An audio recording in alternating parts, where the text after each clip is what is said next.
sushi at home. I have mixed feelings about it. Yes, I know, I even have videos on how to do it, but I mean, who are we kidding? None of us will make really amazing sushi at home. But you know what you could make out of raw fish that will be totally amazing? Like the best restaurant kind of amazing. A poke bowl. This Hawaiian dish is taking over the world, and for a good reason. It's fun and it's easy. Unlike sushi, it doesn't require very specialized knife skills, shaping skills, or speed. Sushi, I mean real sushi, like nigiri, because no serious sushi bar serves rolls, is so simple that to be great, it needs to be perfect. It will show every imperfection in your fish and every weakness of your knife skills. What's worse is that each bite needs to be eaten immediately after it's shaped. So basically, when I make sushi at home, I don't even get to enjoy it because I'm too stressed out about refilling people's plates. A poke bowl is the absolute opposite of that quest for perfection. It's forgiving, it's refreshing, and it's been my favorite meal to make this summer. Just to clarify that this is not an authentic poke bowl, so there is no need to leave me a comment that I have ruined Hawaiian cuisine. Let's start by making the pickled onions. This way, they'll have a chance to soak and get more mild while we prep the other ingredients. Combine 1/4 cup of cold water, 1/4 cup of rice wine vinegar, 1 tablespoon of sugar, and 1 tablespoon of Diamond Crystal Kosher salt. You might need way less salt if using a different brand of salt, so go with your taste buds. Stir it all together. This red onion is very large, so we'll only need about 1/4 of it. Slice it very thinly. If you have problems with thinness, use a mandolin. Put the onion into the brine, cover, and refrigerate until needed. They'll be ready to use in about 20 minutes, but they'll be fine in the fridge for a week, maybe even longer. Although you could make poke with fish alone, I think it's more fun to turn it into a sort of salad. Today we're using cucumbers and apples, but you can improvise with all sorts of crisp and refreshing fruits and veggies. I like to peel my cucumbers, but you don't have to. Just taste them to make sure the skin isn't bitter. Cut them into small dice. This is a great opportunity to practice those knife skills. If you need help with your claw grip, I'll link to a video on that below. Now let's dice some apples too. The amounts are completely up to you, but if you are a measuring type, I'm using 1/2 of an English cucumber and 1/2 of a large Honeycrisp apple for 1 pound of fish. This will serve 3 to 4 as the main course and 6 to 8 as an appetizer. Let's also add a scallion. I use both white and green parts, but you're welcome to use what you want. And some herbs. Today I have mint and cilantro, but basil and tarragon also work extremely well in this dish. Let's squirt a bit of lime juice on the apples so that they don't discolor. If it's convenient to prep all of these veggies several hours before serving, you could definitely do that. Just keep them in the fridge covered until you need them. Now, let's make the dressing. We'll need the zest of 1 lime, 1 lemon, and 1 orange. Don't be too aggressive with that zester. We don't want to get the white pith into our dish because of its bitterness. I really don't try to get every last bit of zest from each fruit. The reason we're adding the zest is aroma, and it's not like getting a few more shavings of zest will make that dish smell that much better. We'll also add 1 inch of ginger grated on a microplane zester. Ginger is very fibrous, so if you feel like it's getting stuck in your grater, just keep tilting the ginger this way and that until you get as much as you need. Now let's cut all the citrus in half and juice them. Isn't it a pretty orange? I think it's called cara cara, but I'm not sure. Normally, I just juice everything right into the bowl with zest. This is the kind of dish where I don't worry about the measurements at all. But since I'll have to give you a recipe for this, I thought I should be more accurate. So I messed around with measuring cups and spoons to try to get some nice round numbers. But then I felt bad leaving some of this lovely juice behind and threw it all in.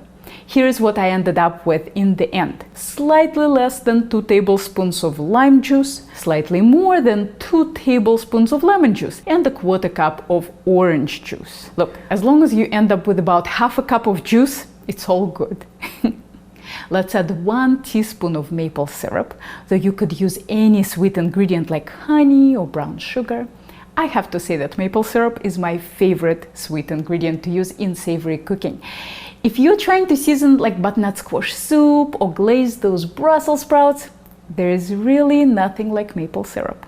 We'll also add 2 teaspoons of soy sauce and 1/3 cup of coconut milk. Coconut milk has a tendency to separate, so stir it very well after you open the can. Now, let's use a blender to turn it into a smooth and cohesive sauce. By the way, in the description below this video, I'll also give you a miso variation for the sauce. Basically, we'll leave out the coconut milk and add some white miso paste and sesame oil.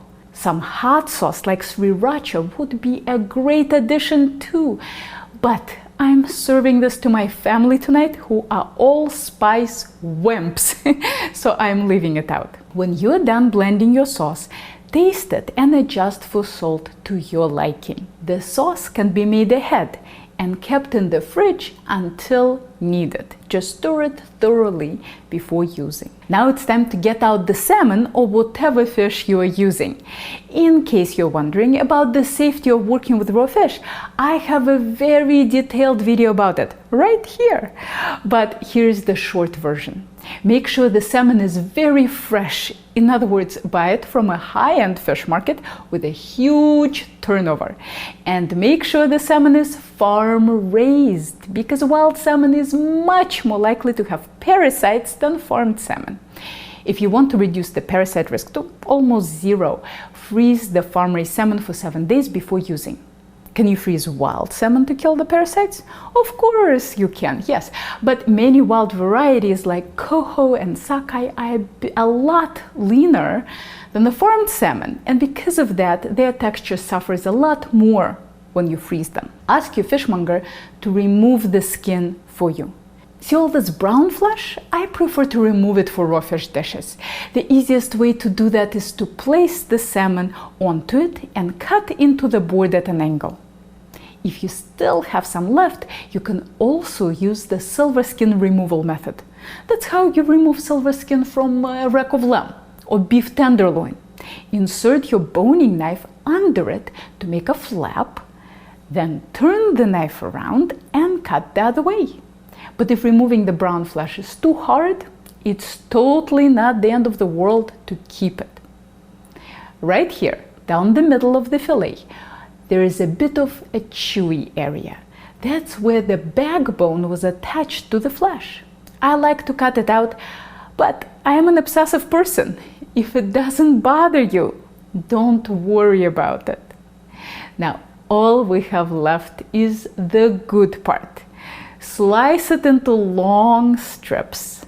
Make sure you drag your knife through the fish. Don't press straight down or you'll squish your fish. Then cut the strips in half. And finally, cut them crosswise. I am sure there are a gazillion ways to cut your salmon to end up with medium dice, so do it whichever way you like. If you want, you can cut up your salmon a few hours before serving and keep it in the fridge. This really is the ultimate dish for summer entertaining. Everything can be done ahead. The only part you need to save for the end is dressing.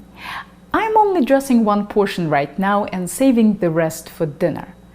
Let's drain our pickled onions and add them to the apple cucumber salad. Add the salmon, a pinch of salt, a sprinkle of sesame seeds, and the dressing. Mix it very thoroughly and taste for salt. The salad makes a very elegant first course if you put it into cocktail glasses, but today we're serving it as the main course. So I piled it on top of some sushi rice, the rice video link is below, and garnished it with some avocado and pickled onions. The cucumber curls are just for the picture. I'd never do this in real life. When I was watching the footage from this video, I got kind of sad. I really wish I had the styling and videography skills to express how good something tastes. I'm like the reverse of tasty.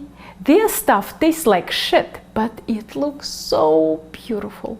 And this sauce is really one of the most delicious things in the world. And on the screen, it looks like shit. But you know the motto of this channel, right? Because it tastes good. And don't give up on me. I'm practicing. You go practice those knife skills, and I'll practice my lighting skills. And one day, I'll make it look good. Here are some more delicious and thought-provoking videos for you to check out. And if you're ever in the Boston area, maybe I'll see you in one of my classes.